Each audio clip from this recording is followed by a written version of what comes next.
welcome to the fourth Electrifying Shared Mobility webinar. My name is Simbiat Yusuf, and I will be coordinating and moderating this webinar this morning. I am the Communications Associate with Fourth.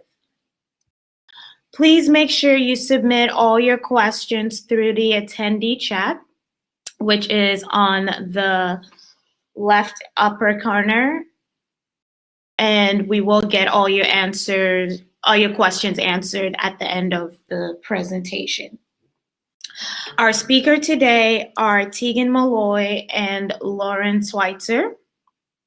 Tegan leads and designs pilot programs that advance equitable shared mobility electrification at Fourth. She has a background in sustainability consulting in both the private and not-profit sector. She holds an MBA in Sustainable Systems from Presidio Graduate School and is passionate about facilitating behavioral change. Lauren is Lyft's Oregon Marketing Manager, and she manages all marketing programs for Lyft in the state of Oregon. In February 2019, Lyft launched the Green Mode starting in Seattle, allowing passengers the ability to request a low-emission vehicle. Fourth created our TNC Campaign, which is targeted at rideshare drivers to increase awareness and educate drivers on the benefits of driving electric. Today, Tegan and Lauren will discuss the successes and challenges of campaigns to electrify shared mobility. Without further ado, I'm gonna hand it off to Tegan.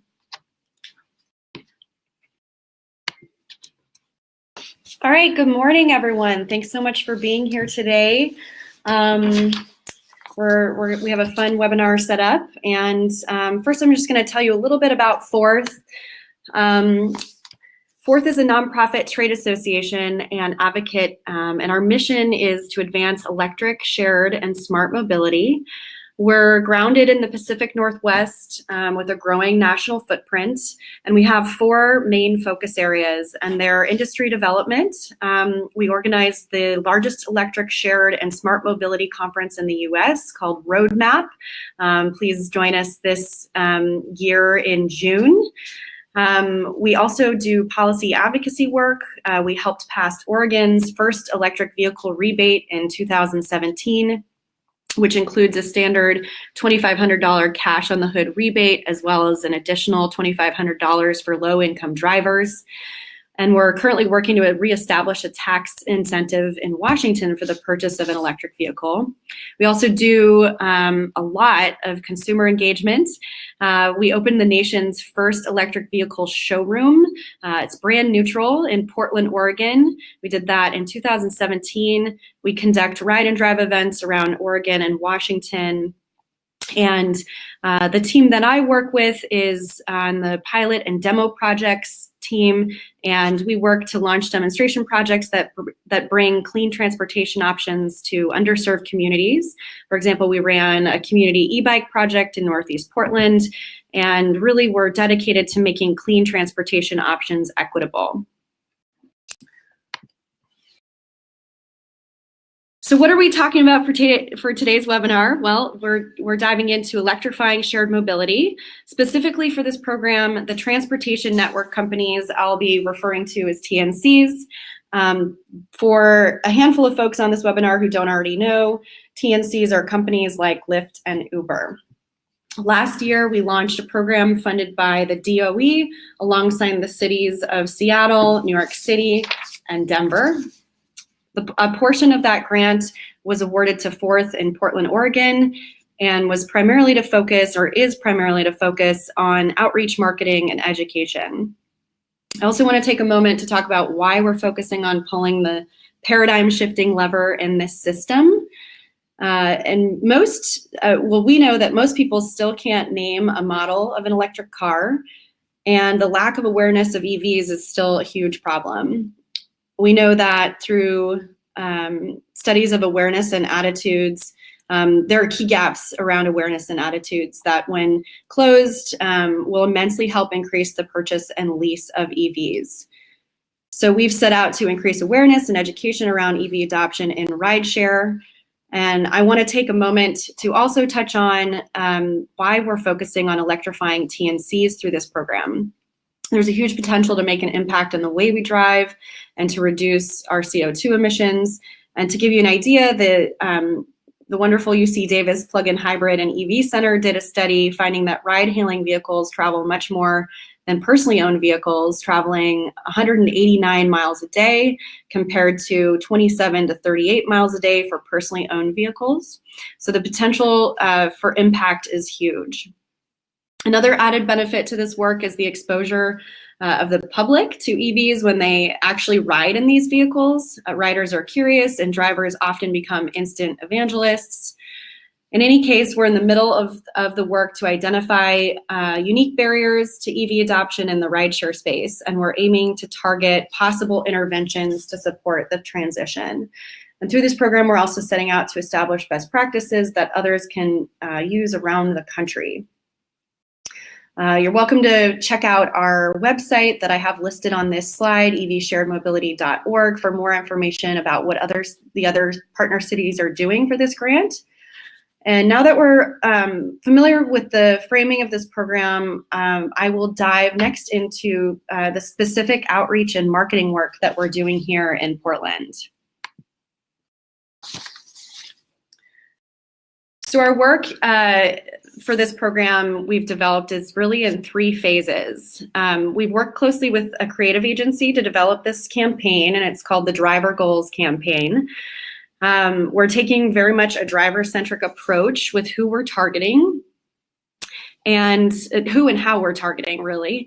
We're also hyper-conscious that the last thing we want to do, and I'll just say this before we dive in deeper, the last thing we want to do is to get rideshare drivers into electric cars who don't yet have sufficient infrastructure available in order to really make a living doing this. So we're really conscious of that. So the first phase of this campaign was developing a digital outreach campaign with some print materials as well. The Driver Goals campaign taps into positive aspirations around what a rideshare driver might be able to save for with the saving, what they might be able to save for by driving electric. And key pieces of this campaign have included a website landing page designed for rideshare drivers, which is on this slide here.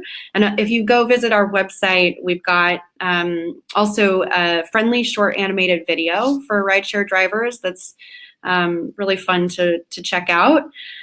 We also have designed and printed rack cards that are distributed at the TNC hubs where drivers go for onboarding. So drivers have been able to get information, little flyers that give them tidbits around why they might want to consider going electric.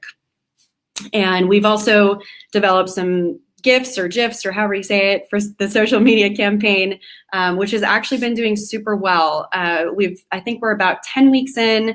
We've reached over 200,000 impressions and gotten about 1,500 clicks.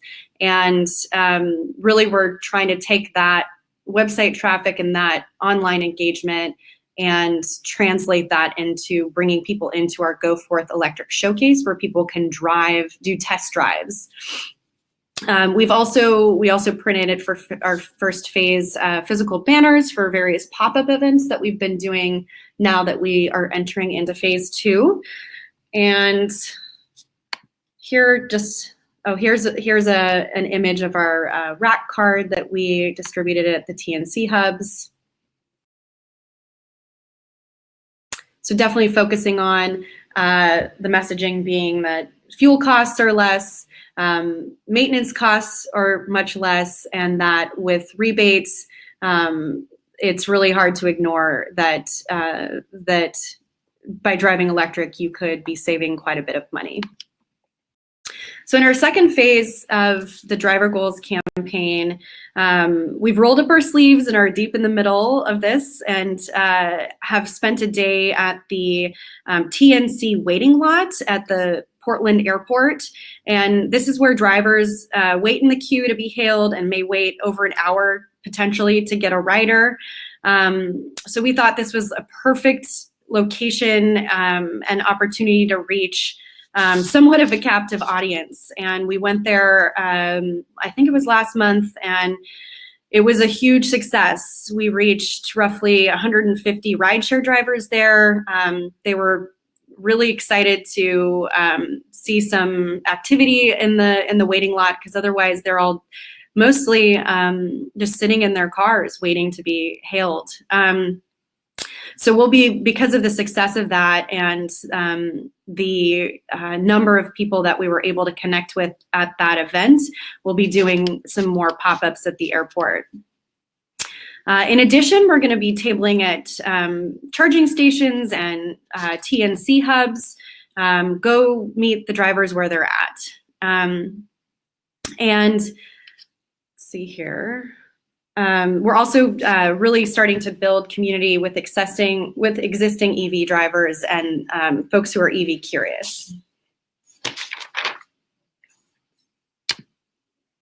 One other thing that we've done is just a few weeks ago for the second phase of this campaign is filming interviews with drivers sharing their driver goals. We're going to be building out a short or small library of drivers being filmed in their cars driving, sharing what they really aspire to do with what their savings might be, or what their driver earnings are. Could be anywhere from paying down debt to buying a house, or paying for a wedding, or going on a trip to Vegas, what have you. So we found some really fantastic drivers who had some compelling stories and filmed them, and will be animating their dreams and their goals coming to life, and are in the post-production phase of this right now. So those will be coming in the next month or two up on our website, and we'll be sharing them with various partners as a way to reach drivers in yet another way.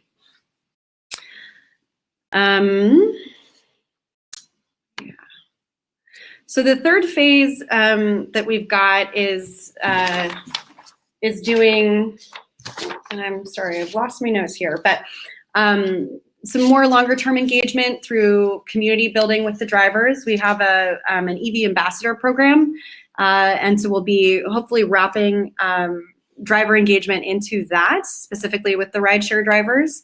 We're going to work even more closely with our wonderful partners like Lyft and PGE utilities to build momentum and expand the reach. We could not be doing this without partners. We're going to be setting up some ride and drives specifically for TNC drivers, and really do our best to get as many drivers as we can into the electric showcase, so we can really give them individualized attention and that higher touch interaction for each of their very specific needs. And another thing that we're doing is launching a low-income financing pilot, and that's to help rideshare drivers who are low income, who may have poor credit, or are simply underbanked, actually get access to the electric cars. And this really solves a problem, this is addressing a challenge in the fact that there's not great financial access to EVs for people for underserved communities. There's also some price discrimination and limited selection at dealerships. And, the question is, what if, there are folks who might have a good rate of 0 to 2% financing, but what if you're not eligible for the low financing of a car, or specifically an electric vehicle? And what's currently out there are subprime auto loans. 1 in every 5 auto loans is to a borrower with poor credit, and the average cost of a subprime loan for Q4 of 2018 was 12.71%, and we've found and heard reports of some rates that might be as high as 29%. And there are drivers that are, and I'm not sure statistics, but there are folks who are driving out there who definitely owe more than their car is worth. So aside from subprime auto loans, the second option is the short-term rental market. And we are, this is a temporary solution where drivers can rent weekly or monthly. At times, it might be up to 4 times the cost of a traditional lease, all in all. Although there are deals through Uber and Lyft where you get heavy discounts depending on the number of rides you give. And there is definitely some silver lining to short-term rentals in terms of what people are spending, being that because there aren't very many places where you can actually rent an electric vehicle. Short-term rentals are a way. Well, there are some more coming out, and Lauren will be talking about that. But a short-term rental of an electric car is a really fantastic doorway for people to enter into trying it out before they fully commit. So an alternative that we're developing here at Fourth as part of this program is a Charge Your Ride pilot program. And it's specifically designed for ride-hailing drivers who might be part-time or full-time drivers. It builds upon all of our Driver Goals campaign work through cultivating a community and marketing to drivers and bringing a lot of folks in who have expressed interest but don't really know where to go once they've expressed interest if they have a hard time financing a vehicle. So the financing purchase of a used EV is what we will be going for. So obviously even more specific needs for the rideshare drivers being that there would be less range with a used EV. And the financial institutions that we'll be partnering with will be evaluating the car as a revenue generating asset, which is an important distinction in the financing of this. And one important program design element is that we want to make sure that if these drivers have some sort of unexpected life situation come up and they need to get out of their loan, that we've put in some measures to accommodate that. And the other big piece is ensuring that the drivers have access to charging in order to make a living. So the desired outcomes of this Charge Your Ride pilot program, and I will say this is in development. We're going to be launching it this summer, so I probably have more questions than anyone, is that we really want to look at increasing driver net income, improve as a positive externality financial health, because we'll be doing some financial education through the financial institution we partner with, and that this could potentially lead to new economic opportunities because there is more reliable transportation through the EV purchase.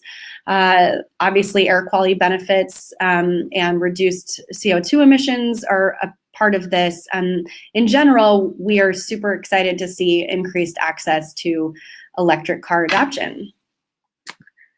So with that, I just want to say it's been wonderful doing all this work with our partners, including Lyft. And Lyft is doing some really awesome things and leading a lot of environmental and social movements with their company. And with that, I'm going to hand it off to Lauren Switzer. Thank you.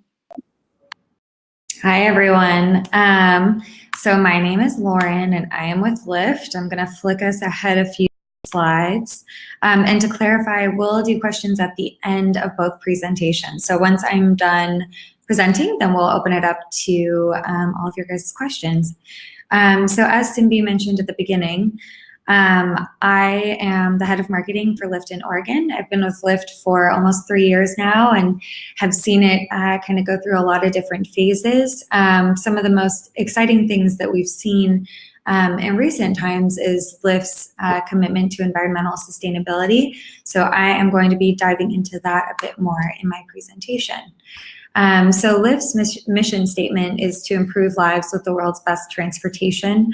And the company believes pretty strongly that in order to do that and continuing to have a positive effect, we need to shift more of our vehicles to being electric and hybrid. And so you're probably wondering, what have we done thus far to make Lyft a little bit more eco-friendly in what it offers? And we've taken a three-pronged approach. So the first is carbon offsets. Back in April of 2018, Lyft started buying carbon offsets to offset all of the carbon that is emitted through every single Lyft ride in the US and Canada. So every ride you take on Lyft is carbon neutral now, and carbon offsets are purchased to kind of cover the carbon that is used during your ride. And that is going to continue, for as long as Lyft is around. We'll continue purchasing carbon offsets. The second is investing in EVs and hybrids. So through Lyft has, with a couple of partner organizations, a program called Express Drive that enables our drivers to rent vehicles. Say they don't own a car, it enables them to rent a vehicle and drive it on the Lyft platform so that they too can make a living through Lyft. So through those Express Drive fleets, our goal is to add thousands of EVs and hybrids in the next couple of years. And finally, as Simbi mentioned at the beginning, Lyft has launched what we call Green Mode in Seattle.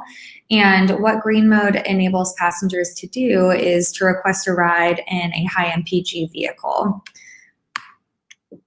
So as I mentioned, these initiatives, so the carbon neutral, the purchasing of carbon offsets covers all of the US and Canada. So everywhere you take a ride on the Lyft platform, your ride is carbon neutral. Seattle currently has all three that I mentioned on the previous slide. They have Green Mode, they have electric vehicles and Express Drive, and of course they also have carbon offsets. At the same time that Seattle got EVs, so did Atlanta. So Atlanta has EVs and Express Drive as well as carbon offsets. In Portland, we currently just have carbon offsets, but we know that before the end of the year, we will also have hybrids and EVs added to our local Express Drive fleet, as well as Green Mode made available to our passengers. And then again, all of the US and Canada have carbon offsets. So we see the benefits of these programs for drivers manifesting in three ways. Express Drive, as Tegan mentioned, often the cost barrier or the cost of EVs is a big barrier to entry for our drivers. And so Express Drive makes it really easy for our drivers to access EVs, to drive an EV and have that experience while still driving for Lyft. And then, of course, as she also mentioned, EVs cost significantly less to maintain, as do hybrids. EVs, of course, are the kind of gold standard as they don't require any maintenance and no gas. Hybrids require less gas and a little bit less maintenance, so we feel those are a step in the right direction. And EVs also yield greater net earnings for drivers. So in Seattle, the drivers who have driven for Green Mode have on average collected more in tips from passengers than the rest of our drivers. And I'll get into this on the next slide, but our passengers seem to really appreciate when a driver is driving an EV. And so that's something we certainly want to continue to encourage by highlighting all of these benefits and working with partners like Forth. Benefits for riders. So by riding with Lyft, and especially a ride in Green Mode, you are not adding anything to your carbon footprint. Taking Lyft is actually better than driving your own car unless you have an EV. And as mentioned before, Green Mode also provides a unique and better passenger experience. It's not, most people haven't had the opportunity to ride in an EV, let alone something like a Tesla that's, kind of a luxury EV. And so whenever they're given that opportunity, I think it just helps spread the word about EVs and also makes them want to support those drivers and give, those drivers a higher tip because they really appreciate the fact that they're driving an EV on the platform. And the third I just kind of touched on, but riders, especially in the Pacific Northwest, our passengers care a lot about our drivers. And so I think if they see EVs as a way for drivers to earn more, for drivers to continue to make positive choices as to what they're driving on the platform, they definitely want to encourage that. And so longer term, Lyft's goal is to provide 1 billion miles of travel in electric vehicles powered by 100% renewable energy by 2025. Of course, we have a little ways to go from where we are right now, but we are laying the groundwork and are excited to continue rolling out additional EVs and hybrids in our express drive fleets and increasing the percentage of drivers who have clean vehicles. So now we will open it up to questions.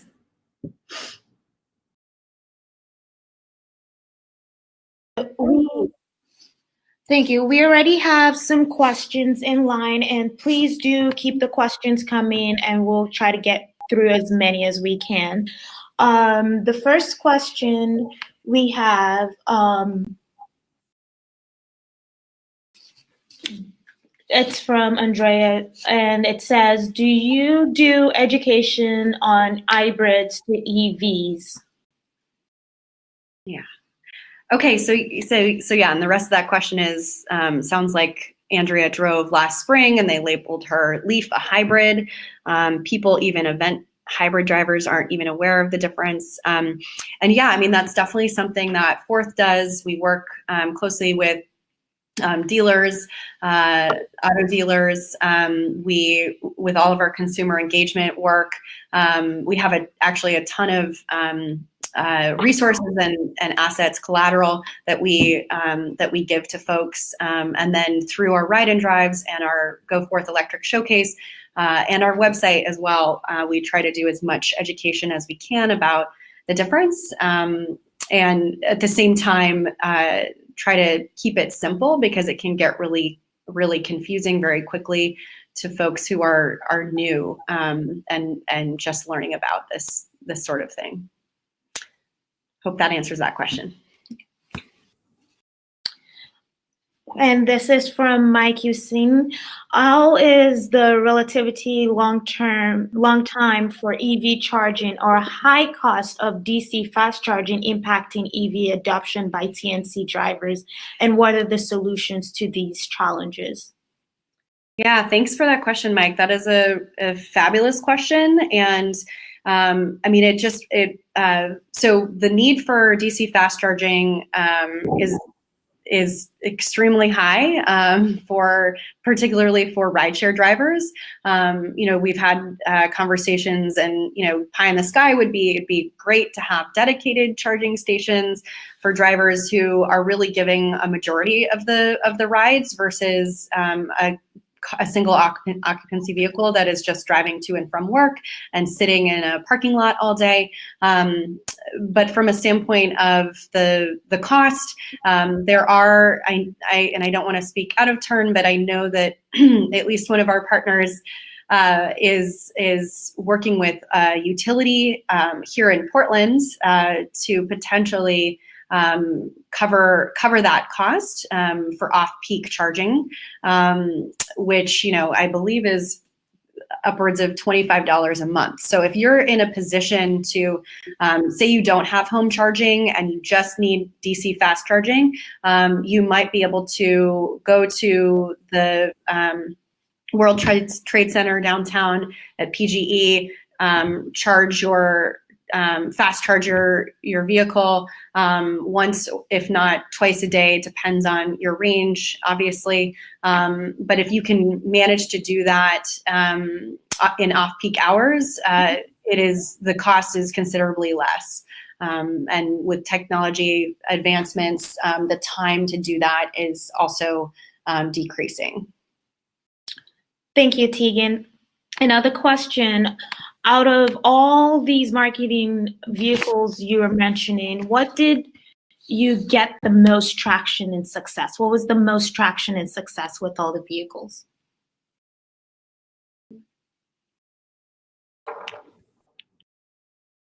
So it's vehicles, but not Oh, of all the vehicles we're marketing. Okay.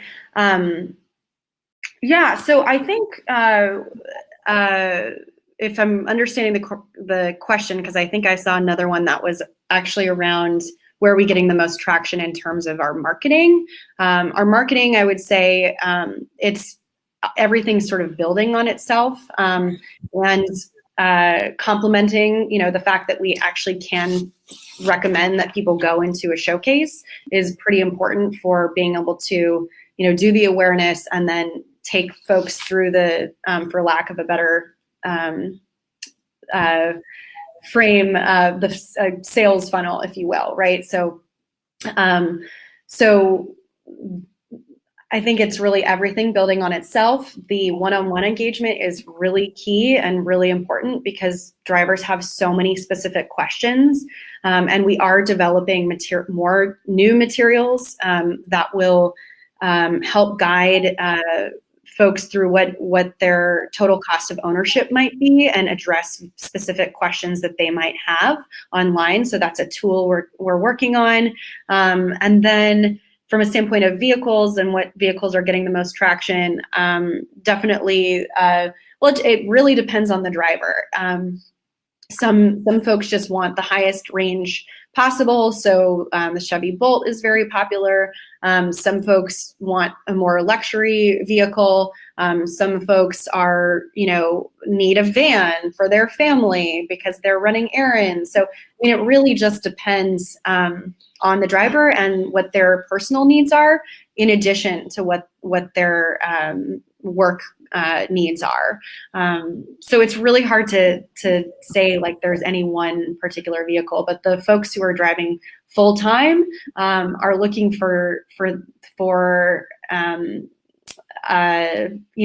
vehicles that are over 200 miles of range. And I will open this next question to both our speakers, Lauren and Tegan. What are the 3 top barriers to EV adoption for consumers that you've seen with your campaigns? Yeah, I think cost is a huge one for drivers. So I think that once Fourth has the financial program that Tegan was mentioning in place, I think that'll be huge. And similarly, I think getting hybrids and EVs in our local express drive fleet will also be a pretty big unlock for getting drivers into these vehicles. I'd say the 3 barriers. Yeah, sorry, Lauren, were you done? Yeah, I'm done. Okay. Yeah, 3 barriers are the education component, the financial component that we're hoping to address, obviously in a small scale, but at least look at how a program like that could scale. And then the third piece is definitely the charging infrastructure. We're charging is we're seeing more and more charging, but it would be great to see more. That's been a barrier for a while. And I think this next question is specifically for you, Lauren. I understand Green Mode will be coming to Austin, Texas. Can you please let me know the anticipated date? Do we have a date? No, so I have no idea when it will be launching in Austin. Unfortunately, I am focused on the Oregon market only, so I'm only privy to what's going on here. Okay. And I guess this other question is for you, Lauren, as well. How many, in reference to your last slide, how many miles in EVs do you currently have now, if you have that number? Gosh, I do not have that number. And we track more things like rides. We don't have a great mechanism for tracking distance. I'm sure we have it somewhere in our system, but it's not something I have readily available. Okay, next question. Are you considering doing a price and economic study on pricing, especially DC fast charging?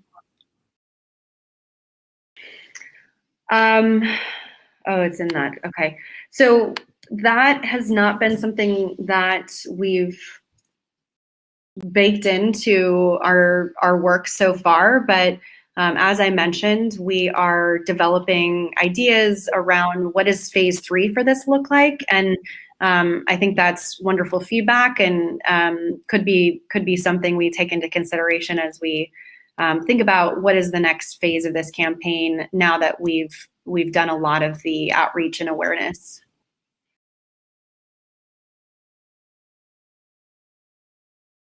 Another question. Have you considered, with the TNC success, to work with the multitude of other delivery drivers with the older cars? For example, Amazon Prime, Postmates, DoorDash, Caviar, and many more. Yeah, definitely thought of it. And I think that is super exciting, and something Fourth would probably be really jazzed to explore. And as part of the DOE grant that we're working on, that's not part of it, but we're certainly always looking for new opportunities and new partners. So thanks for that idea. And like I said, please keep the questions coming. We're still going through them, and we'll keep going through them as we see them. Following up on the charging infrastructure barrier,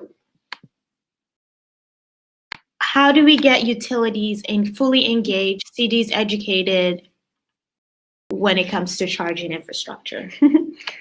Yeah, I think that's a systems question. I think it's all hands on deck, really working closely with utilities, but also, the public and city officials.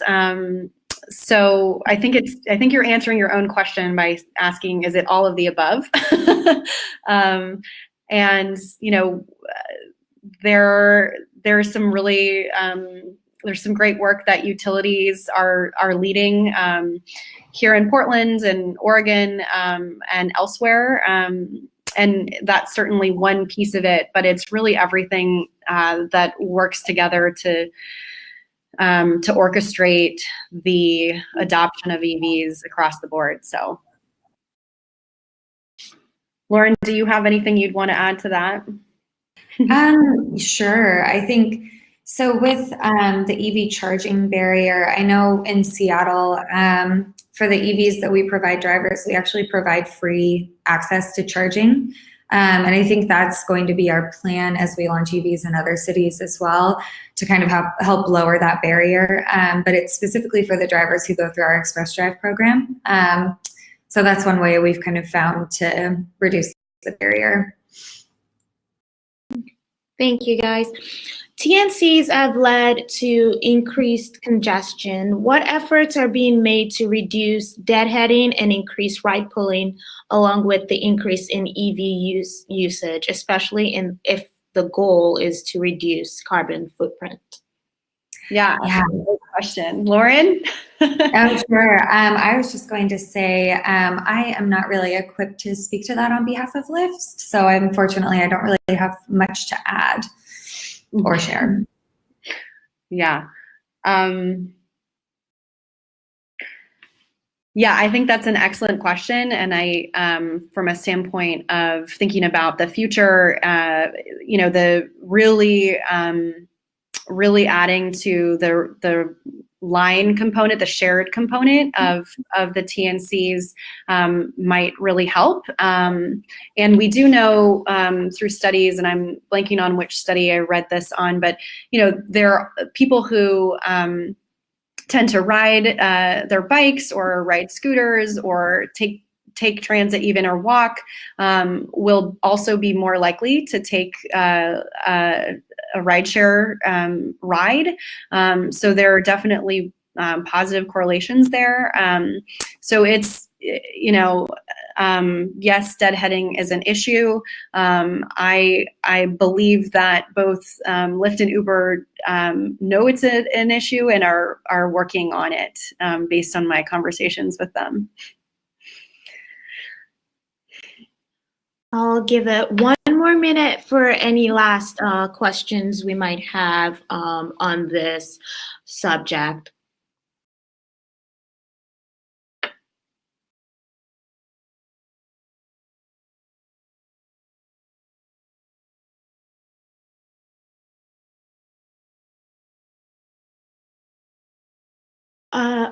Well, we have one question about accessing green mode. How do we access green mode? Yeah, so if you are in Seattle, you just open your Lyft passenger app. I'm pulling it up right now. Let's see. You open your app and then it'll pop up with the where are you going, enter your destination. And then once it comes up with the mode options, it says like shared, Lyft, Lyft XL. You want to swipe all the way to the right to where it says more, and it will show green mode in that block. Let me know if you are still having issues finding it in the app. Yeah. And again, you have to be in Seattle. Okay, great. Okay. Are you currently working with, or are you going to work with transit hubs for charging infrastructures? Yeah, so I believe so. Fourth is not for this particular project, but the cities of Seattle and New York and Denver are doing some work, and I can't speak to what they're doing, but if you visit our evsharedmobility.org, they're doing a bit more work around the infrastructure piece, and so you might find some information there.